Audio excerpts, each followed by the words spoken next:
Mais du coup, la bobine, c'était l'asso d'Argentique que j'ai aidé à cofonder en gros avec deux autres personnes. Et puis on était plein en fait dans l'asso. Et il y a la 3e année où j'étais dans l'asso, vu que la présidence est censée changer tous les ans, j'en suis devenue la présidente, sauf que je me suis tapé le Covid. Et on s'est dit, merde, puisqu'on ne peut pas faire d'événements, on va faire un magazine. Et en fait, le compte Insta que j'ai créé, on a un compte Insta qui s'appelle labobine.analogue. C'est un compte Insta collaboratif où on a créé, mais très rapidement, une communauté. Là, on a à peu près 900 et pour moi, c'est énorme déjà. Et en fait, de gens qui adorent la photo et qui nous envoyaient leurs contributions et nous, on les reposte sur l'Instagram.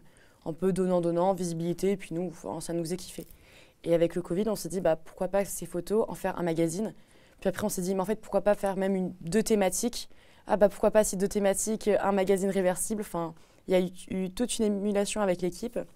Et pour faire ce magazine, on était 4, je n'étais pas toute seule. Il y avait vraiment 3 personnes incroyables qui m'ont aidée. Et après, il y a un peu tous les membres de l'asso qui ont fait... En fait, il faudrait que je montre. Du coup, là, c'était Féminité, là. Après, c'était prendre le temps pour le mode de lecture japonais.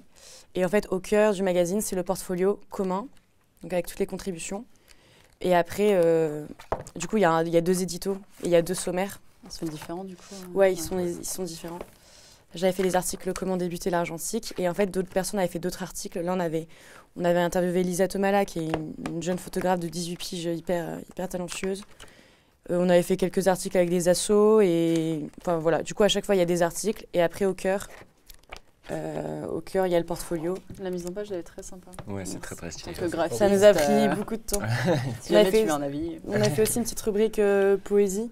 En fait, on s'est rendu compte qu'on adore mélanger les médiums et enfin, poésie et photo, ça peut très bien matcher. Donc, c'est des gens qui avaient fait, par exemple, qui font de la photo, qui avaient demandé à leurs potes qui adoraient écrire de faire un binôme ou quoi. Tu nous lis une petite poésie ou quoi? Non, tu veux la lire? Faut les lire, en fait. Tiens. Enfin voilà, c'est rien à voir avec ce que je veux faire plus tard, mais ça a été une consécration. Une belle aventure, ouais. Ouais, là je trouve que c'est un peu en lien avec mon taf de prod en ce moment dans la vidéo. C'est un peu comme de la prod, tu dois trouver du financement, tu dois trouver des... En fait, c'est pas juste un webzine en ligne. Là, il fallait vraiment qu'on trouve le financement, qu'on arrive à convaincre les gens. L'éditer, l'imprimer, le vendre. Qu'on ait une stratégie marketing de com pour pouvoir que les gens nous donnent des photos, parce qu'au début, on avait trop peur que personne nous envoie leurs photos. Sinon, le projet, il n'était pas viable. Il y a aussi tous les retours qu'on a. On a envie quand même de progresser. Là, c'est que le numéro 1. Et je suis très perfectionniste et je suis